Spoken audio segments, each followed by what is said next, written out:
All right, so we're in the shop. I'm trying to install a Fieldview kit that adapts my Trimble CFX-750 to make it Climate Fieldview, make it talk. So as we can see here, I took it out of the tractor. This is the CFX-750. That's the back side of it. This is the, what is it? CC1073K kit. And between the Climate Fieldview site and Brett, the product specialist that I deal with, they're really good at figuring out exactly what you need. So, it's for a CFX-750 with the nav2 controller. We actually have a nav3 controller. I talked to the guy that installed it. He said the only difference is firmware. If it's being used for Trimble Autopilot, Field IQ, rate, and section control systems. We're not using the Field IQ. We just use the Autopilot. And it says blah, blah, blah. If this was factory installed by CNH. Well, it's going in our Vaderstad, so it's not factory installed, but sorry, by CNH. Where am I? Yeah, so if it's compatible with CNH, so we don't need it. But it also keeps you like, oh, if you're using an easy pilot instead of the autopilot, use the 1049. It walks you through really well. We'll hang on to instructions. This is the adapter cables that came with it. We'll see where everything goes, but you can see like 1049 is just part of it, and then I think this is the rest of the kit. It comes with the mountain bracket, and this was all from Ag Express, came really fast out of the States.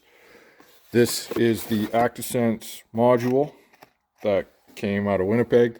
They all came within like a day. And then way over here we have the Fieldview drive, which is what's getting hooked in today. Looking at the instructions, and I never looked at this before, and I probably should have, but I'm hoping to have the Fieldview sit here, like the iPad, and the drive on this side. So luckily, this adapter thing is going to mount in just that fashion. Kind of sucks that it's not really reversible. It would interfere with the GPS. But hey, every now and then I get kind of lucky.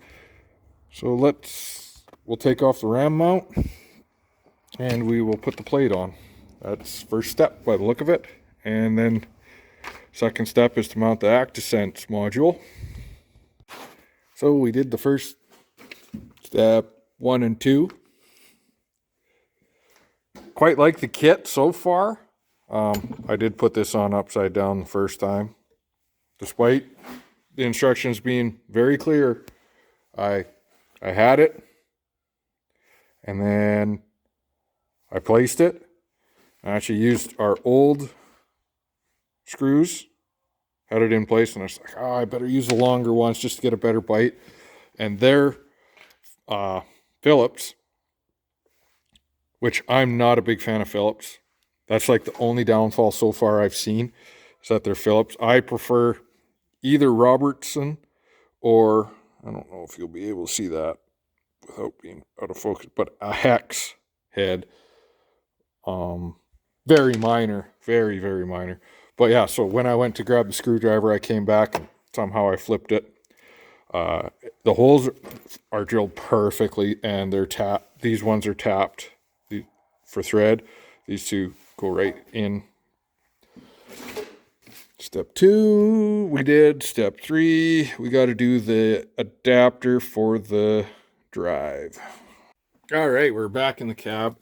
I have the ActiSense on, the drive connector, And so this is the, I believe this was the CC1049 harness, this guy. And it jumps over to your A port. This guy appears to be just a straight extension cord. Just eyeballing most of it up. And if I turn it the right way, you know, you get yellow to yellow, green to green. It all matches that way. But these are spliced off.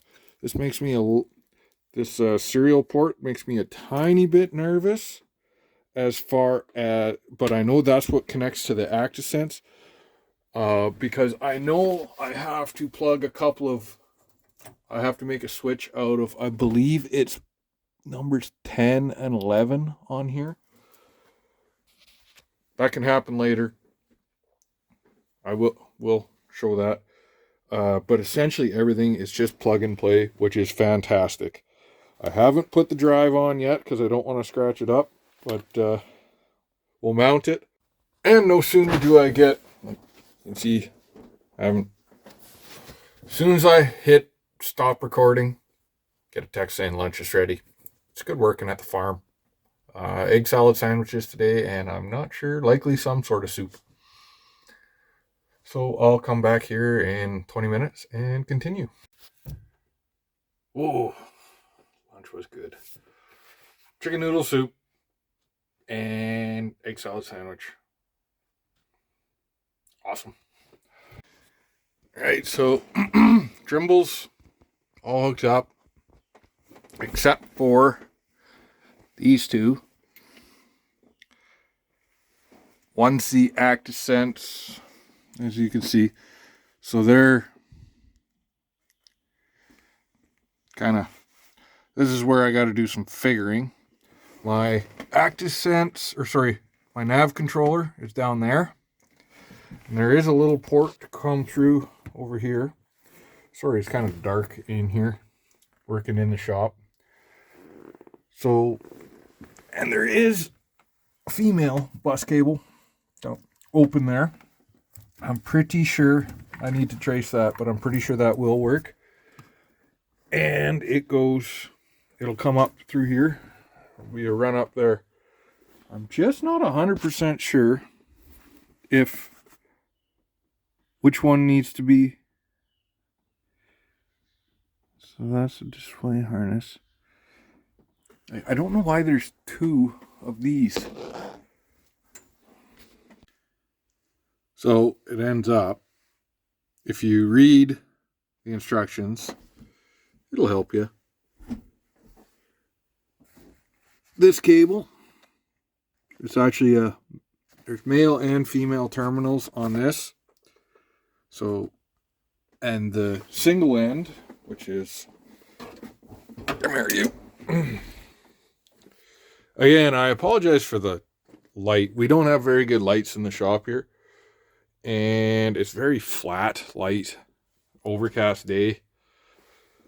Hard to get good focus. But this is hard to call these just female, but I'm calling them male ends because the pins are out. And of the ActiSense module, not that one, this one is female. So that cable will run through there, up there to there, and tie in there. Okay, after doing some tracing and finding my dad's light, this guy right here might be, but I don't think it is the same adapter. I did some wire tracing. This guy kind of buggers off over that way. I get feeling it's an isobus hook adapter.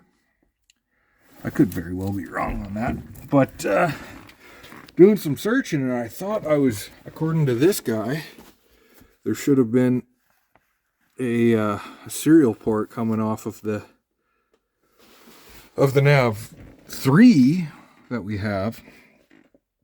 Well, I couldn't find it. Eventually I found it tucked underneath the rubber of the floor.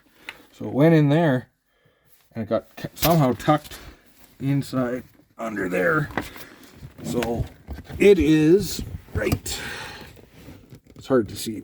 It's right here. This is another thing I wish Vaderstad would do. Would be like an access panel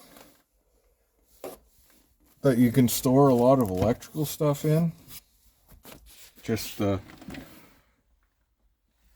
it seems like everything in here, like there's tons of room under here, but there's just no good access. Like you got to take so much off to get that right out and then putting it back together. Like if it would, they just had a little flip up compartment, life would be grand. Anyhow, so I'll fix this in a minute. We've gone from the nav 3 up. This guy? I think it's that guy. And all the way into the serial port. So initially I was nervous because there was an extra, where are you? Extra port. So this guy was originally, that's if, I'm pretty sure this guy is for if you have like a isobus rate controller. So something that would shut off your, like on your Pro 700 or something like that. I was worried about this, but then I'm pretty sure that guy is for the rate controller for, where am I? The Field IQ. That would make sense.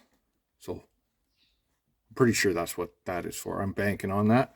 If not, well, we might have to do some figuring and phone calling. Having said that, Brett has been awesome with Fieldview. He knows his stuff. I don't think he'd lead me astray on purpose. And if I've ever got questions, he's been right on the ball every time. So now that I actually see where all my stuff is, and I'm hoping I get it right, because I have a bad habit of like permanently mounting stuff and then it being wrong. Because as you can see, we're kind of still in the shed. This guy's probably coming out next week. So looks pretty good, I think. From the backside, it looks a little bit clunky over there. That might get changed. It's really hard with the lengths of wires that are there. But overall, it's fairly clean. Right here is going to be my Climate Fieldview. My monitor, my rate controller, monitor. All the cables are tied away nice and clean. Obviously, you get radio out of the way. Looks good. But overall, I think we're very close. The reason I did this video is just to show you that Climate Fieldview can be customized to almost any setup. They're not paying me to say anything. They're not paying me at all. I'm paying to use their stuff. But what you need to know is that you talk to the tech guys and they will get you sorted out. Brett was awesome to deal with, because this was a bit different for him. Something he hasn't. It's a combination, and there's umpteen combinations out there as far as seeders and rate controllers, and whether your tractor has onboard computer, GPS, all that, or doesn't. So we have a bit of a unique situation where we have the old style Loup controller, which is an incompatible rate controller according to Trimble. And then we have the Trimble CFX-750 that controls our Vaderstad, because the Vaderstad doesn't have onboard GPS. So just showing you how to do it. Any questions, anything I skipped over, please comment, let me know, and I'll get back to you, because this is a learning process for me too. So this is probably going to be part 1 of 2, 3, maybe even 4. I wanted to do this one just of the initial install to show you how actually easy everything was. The hardest part of the whole ordeal was finding that 1 9-pin serial port that was tucked under just in a goofy spot. And so now that I've done that, next week when we bring things out, I want to do kind of step by step how I'm gonna wire the digital switch in. It's actually going to be a physical switch to start, but then eventually, once we get hooked up and everything, it'll be the 2 or 3 steps involved in not just the switch, but the setup of the field view inside Trimble, and then the actual field view on the iPad. And probably, I don't know how long these are going to take. I don't want my videos to be terribly long. I'm probably going to do another one of just the initial equipment setup. It's fairly straightforward, just getting their GPS heights and measurements. And then after that, probably show you one in the field of hopefully everything working. I think there's going to be a lot more videos on Climate Fieldview. It's a new system to us. It's fairly new in Canada. And like, I got 3 or 4 more about the seeder install and probably using it. I still have to install it on the 4440. When that arrives, I will likely be doing a lot of using it during the year, as far as looking at crop health and weather and lots of trials and whatnot. And then installing it in the fall, which is super easy from what I gather. And yield mapping, planning for next year. Hopefully it all goes well.